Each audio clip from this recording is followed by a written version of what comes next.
Meus prezados e queridos irmãos da TV Caminho Livre, que a graça e a paz do Senhor Jesus estejam com todos vocês. Eu continuo agradecendo ao apoio de todos os irmãos que nos seguem, que nos acompanham aqui na TV Caminho Livre, que oram por nós, né, que fazem intercessão por nós, pelo nosso trabalho, pelo nosso ministério aqui na TV Caminho Livre. Obrigado a você. E que Deus continue abençoando você, abençoando seu caminho, abençoando o seu entendimento, para que você cada vez mais se enriqueça, né, através do estudo da Palavra de Deus. Nosso propósito aqui é esse, né? É mostrar o que é Evangelho, é mostrar para as pessoas, para os nossos irmãos, especialmente os nossos irmãos da Igreja Adventista, o que é o Evangelho, no que consiste o verdadeiro Evangelho. Hoje, eu entro em Romanos capítulo 8. Romanos capítulo 8, versículo 1. Agora, pois, já não existe nenhuma condenação para os que estão em Cristo Jesus. Eu quero trabalhar esse texto a partir de dois conceitos, o conceito de tempo e o conceito de espaço. Evidentemente que o conceito de espaço está implícito aqui de modo metafórico, e eu vou explicar por quê. Bom, o que o conceito de tempo tem a ver com esse texto? Muito, porque Paulo começa o texto dizendo, agora, pois, já não existe nenhuma condenação para os que estão em Cristo Jesus. Então, o conceito de tempo é muitíssimo importante aqui. Agora, pois, não há algo. Quer dizer que antes do agora, havia esse algo que nos é muito prejudicial? Sim, havia. Então nós precisamos entender isso. Paulo está fazendo aqui uma distinção, ele está fazendo aqui uma separação.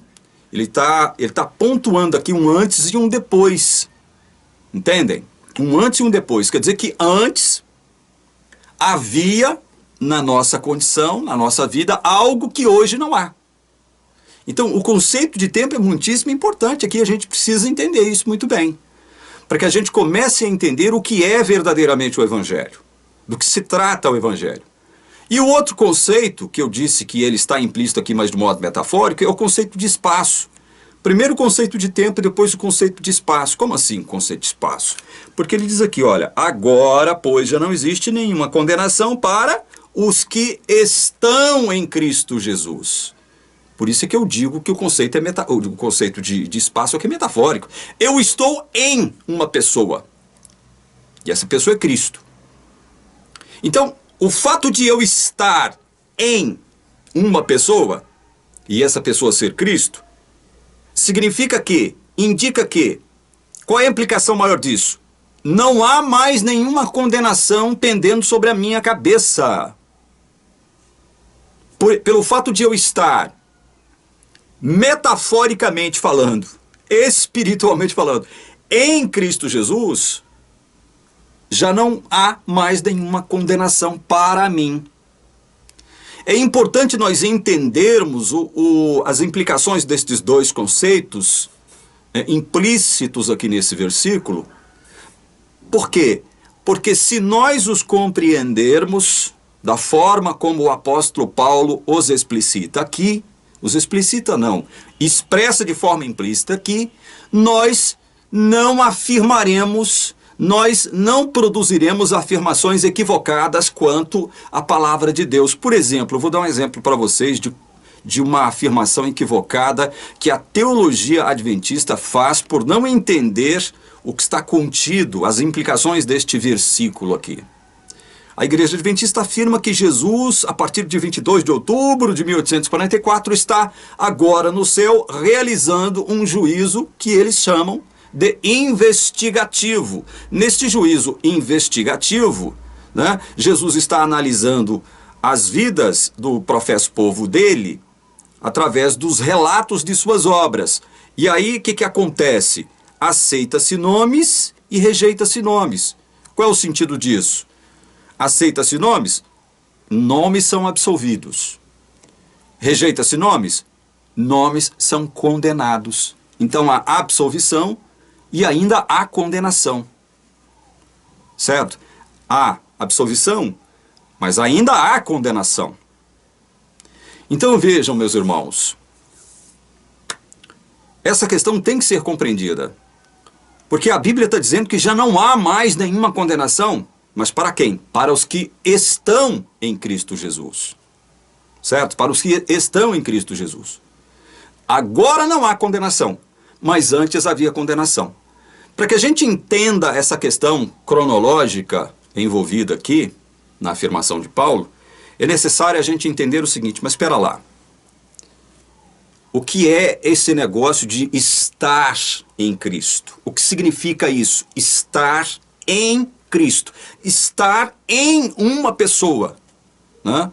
Do ponto de vista da física, dois corpos não podem ocupar o mesmo espaço ao mesmo tempo. Né? O mesmo lugar no espaço ao mesmo tempo, não é verdade? Isso é um conceito físico, não é uma afirmação da física. Como é que eu posso estar em Cristo Jesus? O que significa isso? Nós precisamos entender isso. Para que a gente entenda o que significa estar em Cristo Jesus e como é que isso se processa na nossa vida, nós precisamos voltar lá para o Evangelho de João, no capítulo 3. Vamos lá? Vamos lá para o Evangelho de João, capítulo 3. No Evangelho, capítulo 3 de João, há a descrição ali de um encontro de Jesus com um fariseu importante de sua época, Nicodemos. E Jesus, então, sendo procurado, abordado por Nicodemos, afirma coisas maravilhosas a respeito de uma condição humana,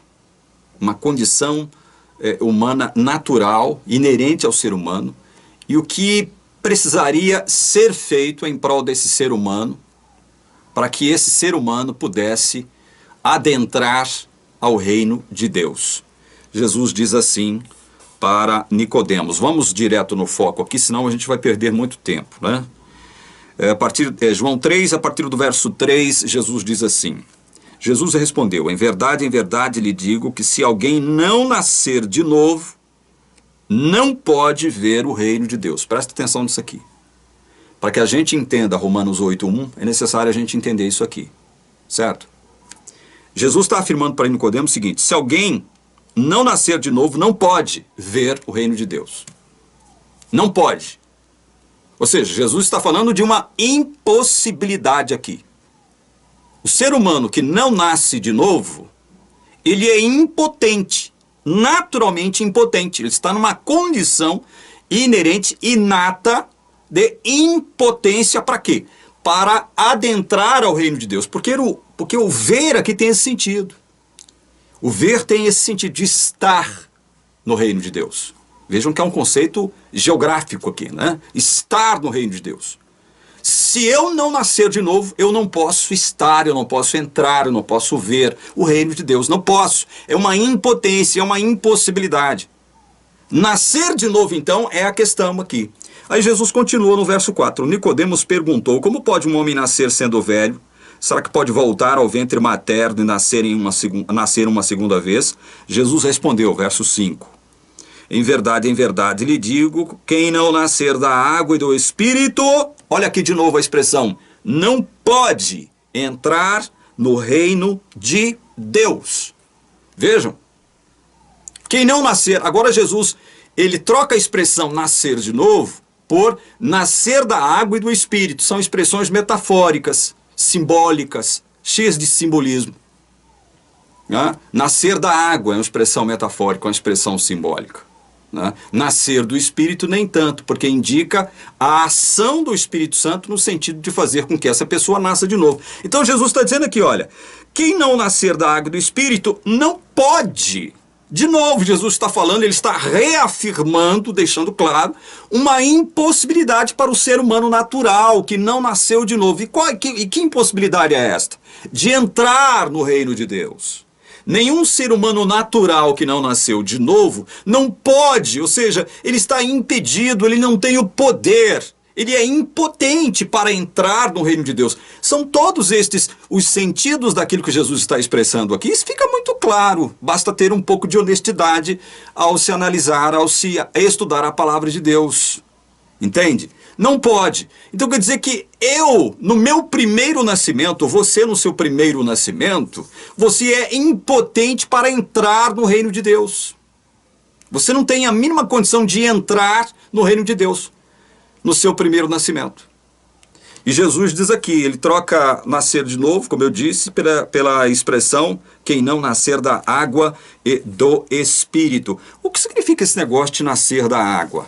A própria palavra responde. Nós lemos lá em Efésios, capítulo 5, versículo 26, vamos rapidinho para Efésios, capítulo 5, versículo 26, diz assim, para que a santificasse, tendo-a purificado por meio da lavagem de água pela palavra. Jesus purificou a igreja pela lavagem de água pela palavra. Então, a água aqui, a qual Jesus se refere, é um símbolo, é um tipo da sua palavra. A sua palavra poderosa, aquela palavra que deu origem a todas as coisas. Porque foi pela palavra que Deus criou todas as coisas. Ele só não criou o homem pela palavra. Mas o novo homem, sim, é criado pela palavra. Né? Olha aqui, quem não nascer da água, palavra, e do Espírito, por que isso? Da água e do Espírito. A palavra que faz com que eu venha ao mundo como nova criatura é proferida por quem? Pelo Espírito. Por quê? Porque aqui em João 16, olha só, abra em João capítulo 16, nós vamos ler o versículo 8. Quando ele vier, é uma referência ao Espírito Santo, quando ele vier, convencerá o mundo do pecado, da justiça e do juízo. Então, quem é que convence? Quem é que nos persuade pela sua palavra? O Espírito Santo. O Espírito Santo é o agente divino que nos convence do nosso pecado, da justiça de Deus, do juízo vindouro de Deus. Nos convence de que nós, na atual condição em que nós estamos, no nosso primeiro nascimento, estamos condenados. Então, veja, quem não nascer da palavra proferida pelo Espírito Santo, não pode entrar no reino de Deus. E isso aqui é importante, irmão. Sabe por que é importante? Por quê? Porque essa condição de estar em Cristo, nascer de novo para o entendimento arminiano, é algo que o ser humano pode fazer em prol de si mesmo. E eu já discuti essa questão aqui várias vezes na TV Caminho Livre, quando eu digo o seguinte, olha, nascer de novo não é algo que nós, enquanto seres humanos, podemos processar por nós mesmos. Assim como não foi nós que produzimos o nosso primeiro nascimento, foi nosso pai e nossa mãe. Né? Eu já disse isso aqui várias vezes. Né? Foi o nosso pai e a nossa mãe que nos trouxe ao mundo. Né? Óbvio que acima da vontade do pai e da mãe está a vontade de Deus. Mas, do ponto de vista horizontal, do ponto de vista humano, foi através da vontade do nosso pai e da nossa mãe que nós chegamos a esse mundo, que nós nascemos primeiro. Né? Esse nascimento primeiro não dependeu de mim, em nada dependeu de mim. Você não participou dele. Você não participou da decisão de nascer uma primeira vez aqui na Terra. Óbvio que no seu segundo nascimento, processado pelo Espírito, você também não participa. E isso que deixa os arminianos loucos da vida pelo seguinte, não, mas eu tenho um livre-arbítrio, como que não? Deus não pode enfiar o pé na porta. Ele não faz assim. Ele não enfia o pé na porta. Ou vocês não entenderam ainda o significado de convencer, de persuadir. É deste modo que Deus faz. Ele não mete o pé na porta, né? Ele primeiro nos convence. Ele triunfa sobre a nossa má vontade que existe em nós inerentemente, enquanto seres humanos do primeiro nascimento. Seres humanos do primeiro nascimento é boa, né? Então, enquanto nós estivermos na condição de nascido, né, primeiro, né, no nosso primeiro nascimento, quando estivermos nessa condição, nós não podemos entrar no reino de Deus. É uma impossibilidade. Deus já está deixando claro, Jesus está deixando claro isso aqui. Você não pode, meu filho. Você é impotente para entrar no reino de Deus enquanto estiver no seu primeiro nascimento. Ah, então agora eu vou nascer de novo. Ah, é? Você vai nascer de novo como? Então, como é que você vai? Aceitando Jesus. Ah, é? Se você está morto para Deus no seu primeiro nascimento, porque é isso que Paulo vai dizer, a gente vai ler o texto agora mesmo, como é que você pode querer nascer de novo se você está morto para Deus. Como? Não, eu tenho um livre-arbítrio. Sim, mas como se você está morto? Se o seu livre-arbítrio não quer Deus. Se o seu livre-arbítrio não deseja Deus. Porque é isso que acontece quando se está morto para Jesus. E tem um exemplo muito claro, e eu já cansei de dar esse exemplo aqui em João, capítulo 5, versículo 40. É onde Jesus se encontra com um grupo de fariseus e Jesus diz o seguinte para os fariseus, olha, verso 40. Contudo, vocês não querem vir a mim para ter vida, vocês não querem vir a mim para ter vida. É isso que acontece com todos que estão no seu primeiro nascimento, na sua condição de primeiro nascimento. Quando eu estou nessa condição de primeiro nascimento, eu não quero naturalmente ir a Cristo. Eu não desejo ir a Cristo. De que adianta livre-arbítrio? Se o seu livre-arbítrio não quer Deus, nessa condição de primeiro nascimento. Portanto, se o seu livre-arbítrio não quer, eu estou falando livre-arbítrio, evidentemente, partindo-se do pressuposto de que ele existe, né? O arminiano afirma que ele existe, então eu estou partindo dessa premissa. Né? Então, se o seu livre-arbítrio, aquilo que você chama de livre-arbítrio, não quer, não deseja Deus por si mesmo, como é que você vai nascer de novo? Hã? Então, é necessária, veja bem, é necessária a intervenção soberana de Deus na vida deste. E como é que isso se dá? Através do convencimento. É o Espírito Santo que nos convence, nos persuade, não é metendo o pé na porta. Não é pegando a gente pelo colarinho e nos arrastando. Nós já tratamos disso aqui. Né? Então, estar em Cristo Jesus é uma condição que não depende de mim, e sim do Espírito Santo agir em mim, porque olha só o que Jesus diz aqui ainda em João 3, a partir do verso 6.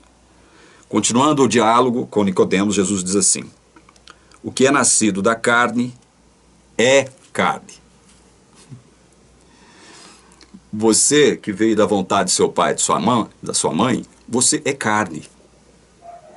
Você é carne. E o que é nascido da carne é carne. Jesus deixa isso bem claro. O que é nascido da carne é carne. Aí ele diz, o que é nascido do Espírito é Espírito. Nascer da água e do Espírito significa que o Espírito Santo me regenerou, segundo a sua santa e boa vontade. Não segundo a minha suposta vontade, porque o meu suposto livre-arbítrio não quer Deus. No meu primeiro nascimento, o meu suposto livre-arbítrio não deseja Deus, não quer Deus em hipótese alguma.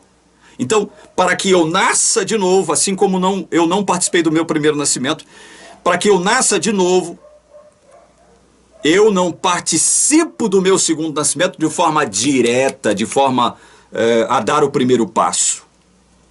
É o Espírito Santo que soberanamente vem até mim e me chama à vida. Paulo, vem para fora. Estou utilizando uma expressão que Jesus utilizou na ressurreição de Lázaro. Porque é isto que acontece. O Espírito Santo, pela sua palavra poderosa, me chama à vida. Paulo vem para fora. E quando o Espírito Santo me chama para a vida, através da sua poderosa palavra que vivifica, o que ele faz? Ele vai agora trabalhar com a minha mente, com o meu intelecto, no sentido de me convencer, me persuadir. E só aí então, eu creio ou eu me arrependo dos meus pecados. E só aí então eu desejo profundamente pertencer a esse Deus. Mas o Espírito Santo trabalhou em mim primeiro, me trouxe a vida primeiro. É isso. A ordem destes fatores fazem muita diferença na vida do cristão. E Jesus continua aqui no verso 7 dizendo o seguinte, não fique admirado, dizendo para Nicodemos, né? Não fique admirado por eu dizer, vocês precisam nascer de novo. Não se admirem de eu dizer que vocês precisam nascer de novo. Para quê? Para ver o reino de Deus. Por que Jesus está dizendo? Porque, olha, nessa condição de primeiro nascimento em que vocês estão, vocês não podem ver o reino de Deus. Aí ele diz aqui no verso 8, o vento sopra onde quer, você ouve o barulho que ele faz, mas não sabe de onde ele vem, nem para onde vai. Assim é todo que é nascido do Espírito. O vento, o pneuma santo de Deus, sopra onde Ele quer. Isso quer dizer o quê?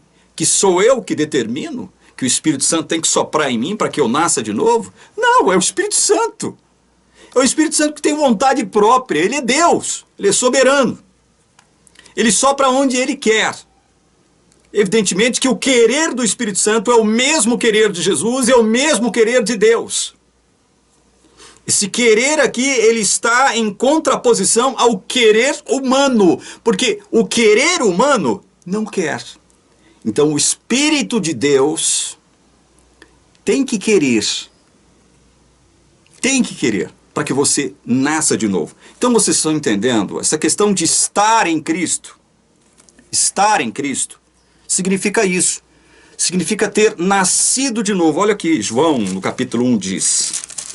Voltemos a João mesmo, no capítulo 1, versículos 12 e 13. Ele diz assim, olha: mas a todos quantos o receberam, deu-lhes o poder de serem feitos filhos de Deus, a saber, aos que creem no seu nome.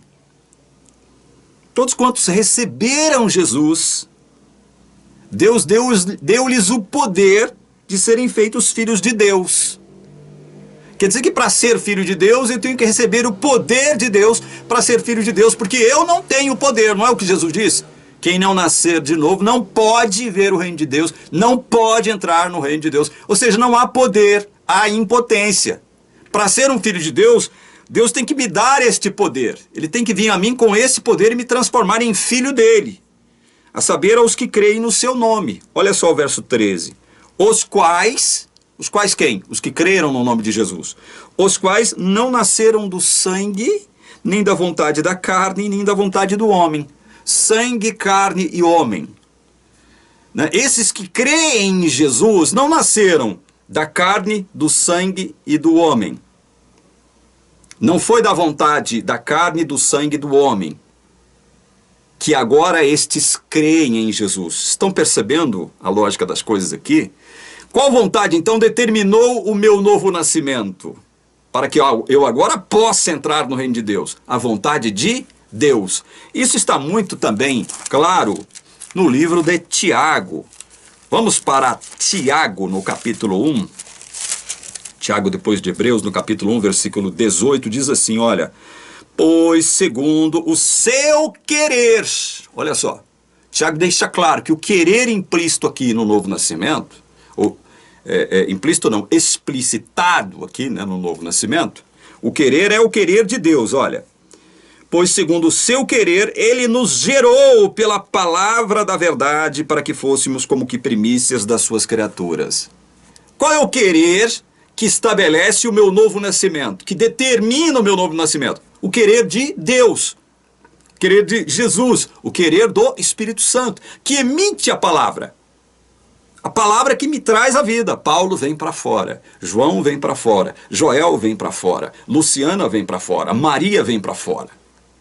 É esta a palavra que me traz a vida. E esta palavra, ela é produto do querer de Deus, não do meu querer, certo? E aí, Paulo, ele afirma em 2 aos Coríntios, capítulo 5. Vamos lá, em 2 aos Coríntios, capítulo 5. Leia comigo. 2 aos Coríntios, capítulo 5, versículo 17, o que diz: e assim, se alguém está em Cristo. Olha só a expressão que ele usa diversas vezes nas suas epístolas, mas ele usa em Romanos, capítulo 8, versículo 1, que é o versículo que nós estamos analisando. Olha a expressão. E assim, se alguém está em Cristo, é nova criatura. As coisas antigas já passaram, eis que se fizeram novas. Estar em Cristo Jesus significa que agora eu sou nova criatura. Como é que isso se processa? Nós já vimos aqui em João 3. Pela vontade de Deus, pela vontade de Jesus, pela vontade do Espírito Santo. É pela vontade de Deus, e não pela minha suposta vontade, que eu sou trazido à vida de novo. Só que essa vida agora é uma vida espiritualizada. O que nasce da carne é carne, o que nasce do Espírito é Espírito. Entendem? Eu agora sou filho de Deus, eu estou vivendo em Espírito. É isso que significa estar em Cristo Jesus. Eu agora creio em Cristo Jesus. Eu creio em Cristo Jesus por conta de tudo o que Ele fez em mim e por mim, através da agência poderosa do Espírito Santo. Estão entendendo, então? Voltemos para Romanos, capítulo 8, versículo 1. Agora, pois, já não existe nenhuma condenação para os que estão em Cristo Jesus. Então, estar em Cristo Jesus significa isso. Eu nasci de novo. Eu agora creio em Cristo, no que Cristo fez em mim e por mim. Eu creio nisso. Então, eu estou em Cristo Jesus. Eu sou nova criatura. Enquanto nova criatura, eu sou filho de Deus. Co-herdeiro com Cristo. Eu faço parte da família de Deus, sou filho de Deus agora. Sou filho dele. E nesta condição, veja bem, nesta condição que é perene, ela não é uma condição da qual você pode retornar agora para a velha condição, não há essa possibilidade, né? Nesta condição já não há mais nenhuma condenação. Não há mais nenhuma condenação. Portanto, se eu estou em Cristo, qual é a vida que Deus vai julgar em meu lugar? Porque eu estou em Cristo. É óbvio, o texto está dizendo bem claro. Qual é a vida que Deus considera? A sua vida pregressa? Antes do agora? Antes do agora? É Deus? Deus vai analisar a sua vida antes do agora? Não. Ele vai analisar a sua vida agora na condição de estar em Cristo. Na condição do seu novo nascimento, que foi processado por Ele mesmo. Imagine, se o segundo nascimento fosse processado por mim mesmo, e eu já tratei disso aqui, haveria a possibilidade sim de eu cair desta condição do novo nascimento e voltar para a condição do primeiro nascimento. Porque começou comigo, eu sou fraco. E o texto de Romanos 8 diz isso aqui na frente. A minha carne é fraca, né? O próprio Cristo disse isso, olha, orai, vigiai, porque o espírito está pronto, mas a carne é fraca.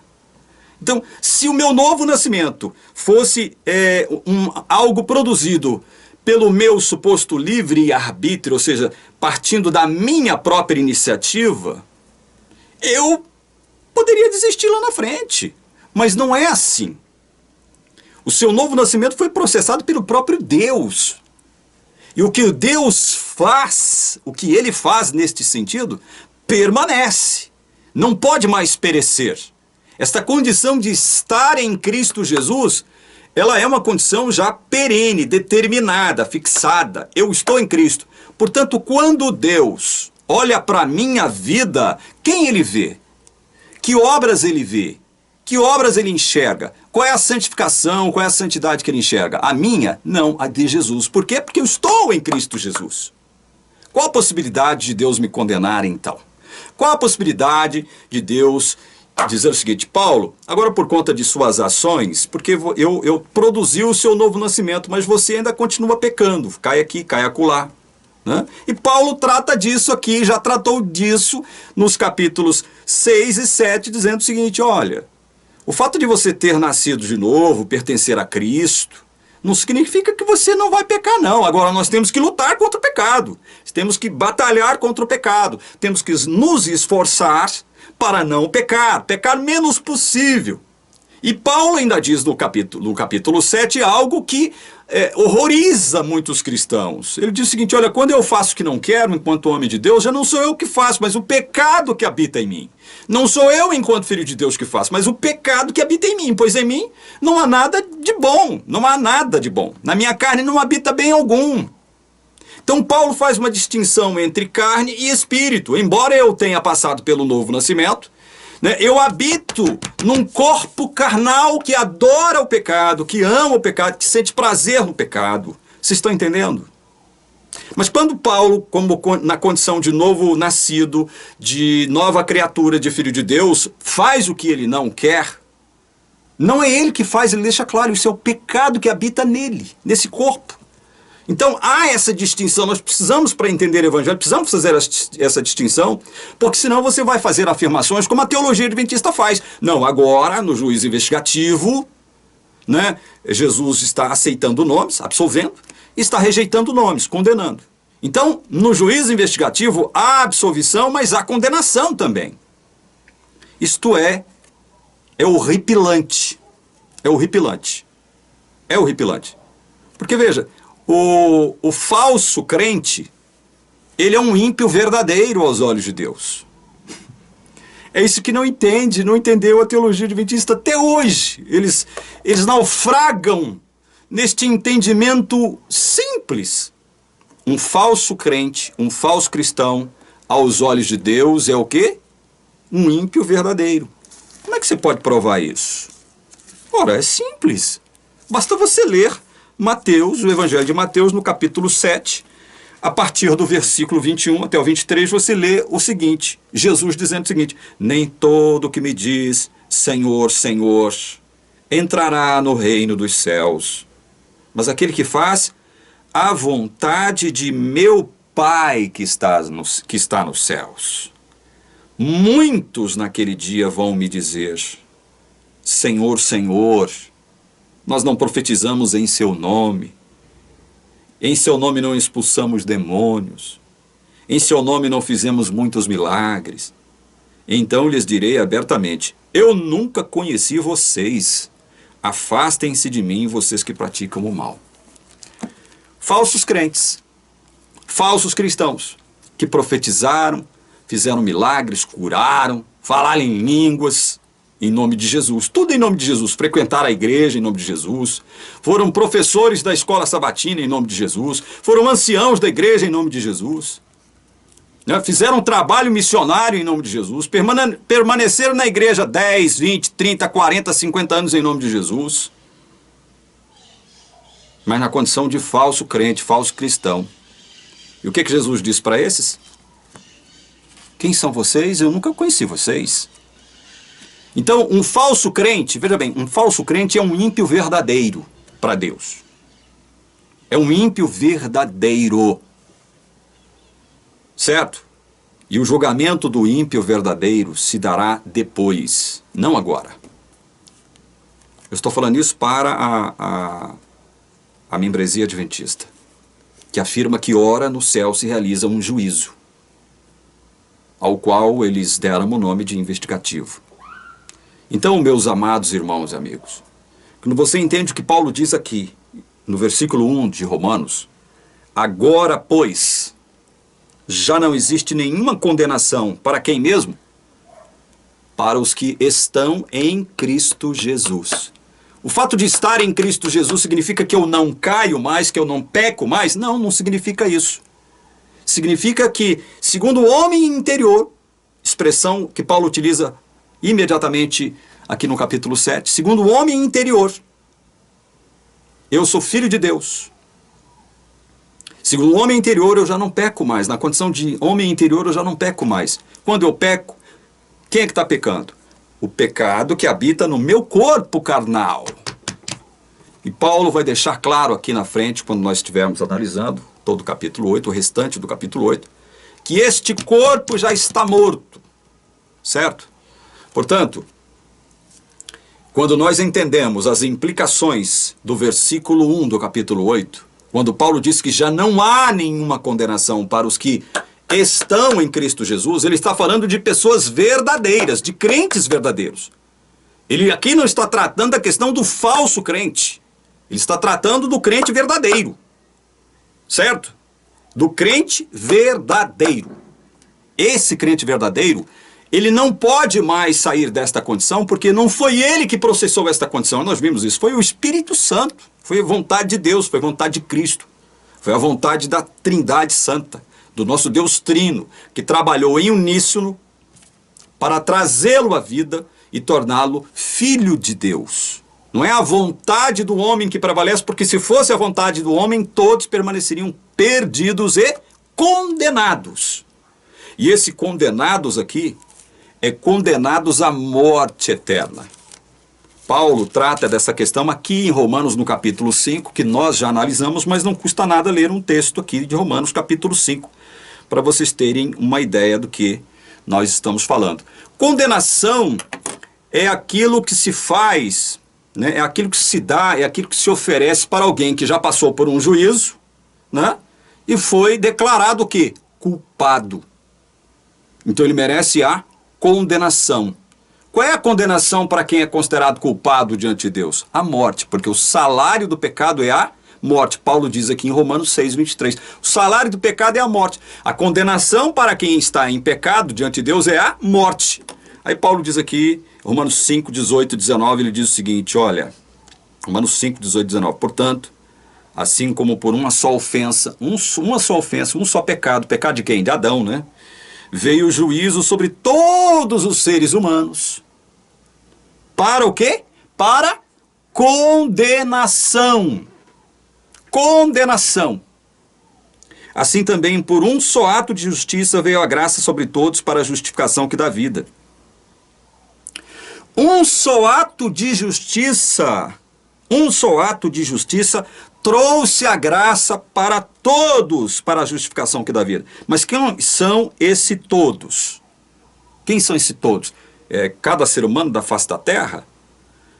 Porque se você entende assim, você tem que entender que todos serão salvos. E eu sei que você, adventista, não entende assim.